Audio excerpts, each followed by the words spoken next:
Hi everyone, this is Mary Gregory with MAS Coding, better known now as HIM Coding Academy. Today I want to invite you to become a member of our Medical Coding Lounge. And you might say, well Mary, what is a Medical Coding Lounge? Well, guess what? For several years I have felt that we as coders really had nowhere to go. We didn't have a community where we can come and talk and fellowship and help each other to grow in our coding world. And so I thought about this community. So it's an interactive community. This community, we're going to have chat sessions. Oh, guess what? You'll get CEUs for being a member of this community. But this community is not all about getting free CEUs. This community is about you as a coder, myself as a coder. We're going to come together and we're going to help each other. We're going to grow. We're going to learn together. And we're going to connect. You know, in today's society, we don't have a lot of connection anymore, especially in our coding world. You know, we working in our silos, we working remote, and there are times when you may have a question, but maybe you don't want to reach out to one of your other coding members because you're concerned about what they're going to think about you. Well, guess what? In the Medical Coding Lounge, we're not going to think negative about nobody. All questions are going to be good questions. And so I am encouraging you to join our Medical Coding Lounge. Come and take this journey with me as we grow this and just become partners in coding and helping each other. And so you can see the description below and click on that link and you can find out more about the Medical Coding Lounge. Okay, now that I've taken care of that, let's get into our topic for today. Our topic for today is coding signs and symptoms correctly. Why is this important? Because especially in the inpatient coding world, in that facility coding world, you are building your facility case mix index. Now, I won't have time to go into all of that about the case mix index. In fact, I was thinking about it. I'm probably going to do just a separate video on that. But your coding affects the case mix. The higher your facility case mix is, the more money they get. The lower the case mix, of course, the less money they get.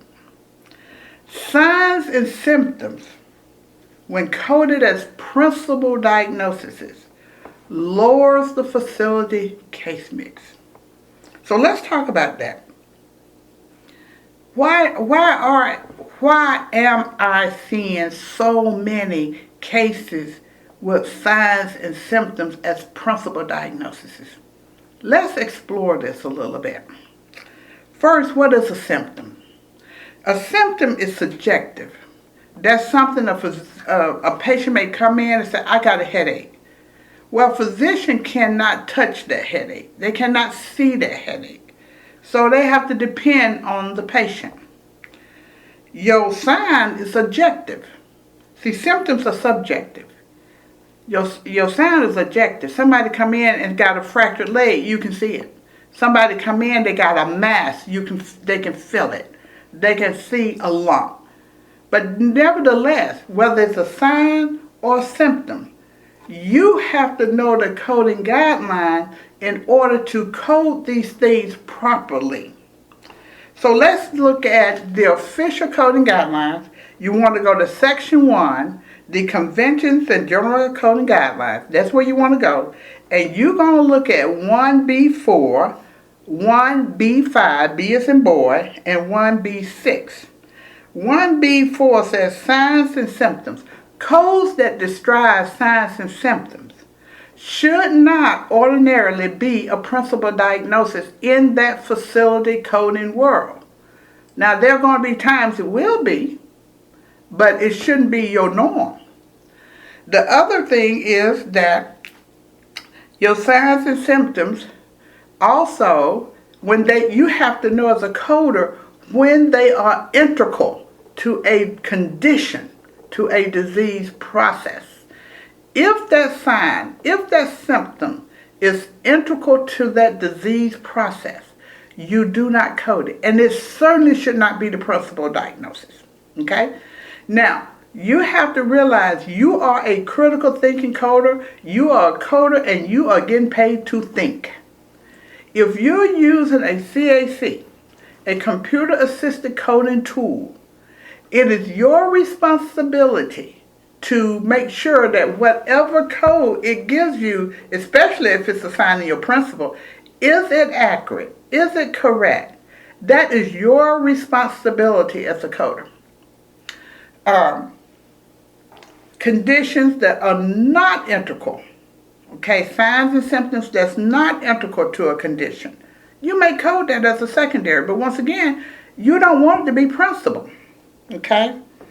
So I want to talk to you about that. Most of your signs and symptom conditions are found in chapter 18. Those are signs and symptoms where those things can be due to a multitude of problems. When someone come in with a syncope episode, they have fainted. Well, it could be a cardiac problem. It could be an infection problem. Somebody got a virus or somebody have pneumonia that caused them to have a syncope episode that they faint. Whereas, or a heart block. So because syncope could be caused by so many different things, you're going to find it in chapter 18. You're not going to find it in chapter 9, which is the cardiovascular system, because it's not always related to a heart problem. Okay? So, but there are some signs and symptoms that are found in very specific chapter. You may be surprised to know this because we don't talk about this a lot in coding anymore. Generally, anemia is always due to something else. Now, sometimes they cannot find the cause, but usually it's due to something else. So a lot of times people think of anemia as a sign and symptom. Well, guess what? Anemia is found in the blood disorder section. I think it's D, in that D category. Maybe chapter 2, maybe? That's where you're going to find anemia, because usually anemia is associated with some type of very specific condition. See? So you don't find anemia in chapter 18. You can find an abnormal hemoglobin in chapter 18, because once again, a lot of different things could cause an abnormal hemoglobin. So, the other thing that you have to remember too in dealing with inpatient coding, we can code probable conditions.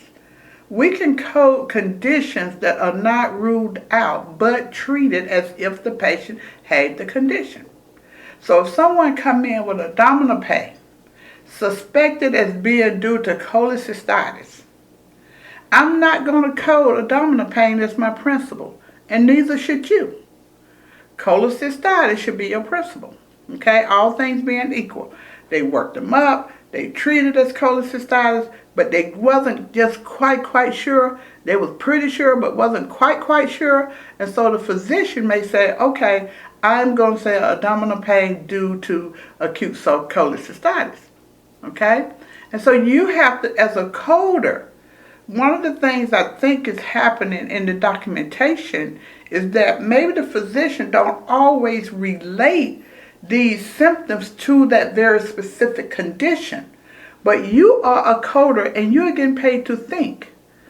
And we don't want to query the physician to death. So you're going to have to think some things through. And I can speak on that a little bit more. So remember with that, when we have a sign and symptom and they truly do not know the cause, guess what, people? It can be principal. It's okay. This morning, one of my coders, not my coder personally, but a coding friend, called me about a chart she had.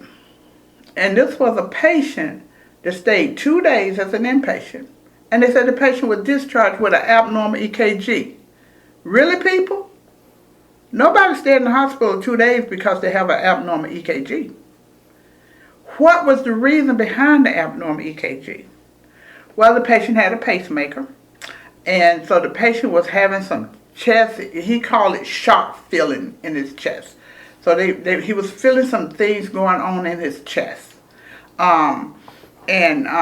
So we like, no, not an abnormal EKG. This patient was in ICU, okay? You don't be in ICU for an abnormal EKG. You're going to work it up. You're going to try to find out. Well, I think some things was going on with his pacemaker. To make a long story short, we did find another code because of all the things that was documented in the chart other than an abnormal pacemaker. See, there was other things. He was complaining of having these shot-like feelings in his chest. So we had to come up with another code. So let me give you a couple other examples that I have here, because I know we try not to make these videos too long. I've been seeing a lot of, quote, diarrhea as the principal. Really, people? When they got a gastroenteritis? What is happening is one of the patients came in with diarrhea, and the patient had a norovirus. N-O-R-V-O, norovirus. That patient had a norovirus. Well, guess what? When you see the documentation of a norovirus, and you say, I don't know what that is, guess what? You can Google it. See, in my day, when I first started coding, we had to have tablets. We had to have medical dictionaries. And we were expected to look things up. So if I'm coming off sounding a little bit like I'm preaching at you today or scolding you today, then I am if you are doing this kind of thing. Because you should care more about how you are affecting your facility case mix. Okay? So norovirus. Well, guess what? Norovirus is going to be my principal diagnosis, because guess what? The diarrhea is integral. When you have a norovirus, you have nausea, you have vomiting, you have diarrhea. Nobody going to stay in the hospital 5 days for diarrhea. They're going to work it up. So they have C. diff. They got C. difficile going on. It is your responsibility to look and say, is this symptom integral to these conditions that are being documented in my chart? Another one that I saw, and this was just really surprising. The patient came in with urinary retention, and the patient had BPH, benign prostatic hypertrophy of the prostate. And you're going to code, the coder coded urinary retention as a principal. Really? If you went to R33.8 or whatever your urinary retention, it'll send you over to the N40. That's where that code is. When you went to N40, because see, they choose the code N40.1, which is a BPH with urinary retention, with lower urinary tract symptoms. You have a code also note underneath that. And the code also note means that the code above it goes first. The N41 goes first. Then the R33.8, or whatever the case may be, because you can have that BPH, but this one here was very specific, and they coded a urinary tract infection. So really, people, not a urinary tract infection, but urinary retention. That shouldn't be your principle when it's due to BPH. You have got to critically think. You are the coder, and you get paid to think. So I just wanted to bring this to your attention today. You should not be coding signs and symptoms, especially out of Chapter 18, which is your R section. That should be your last resort.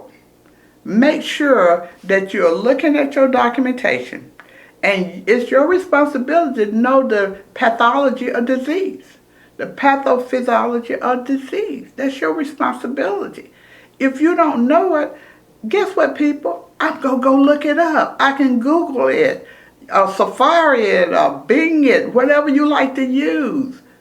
But to code a sign and symptoms, to code if someone have abdominal pain and the physician said, well, I think it's pancreatitis, but it might be acute cholecystitis. They kind of got both of them going on. Well, guess what? Abdominal pain is integral to pancreatitis.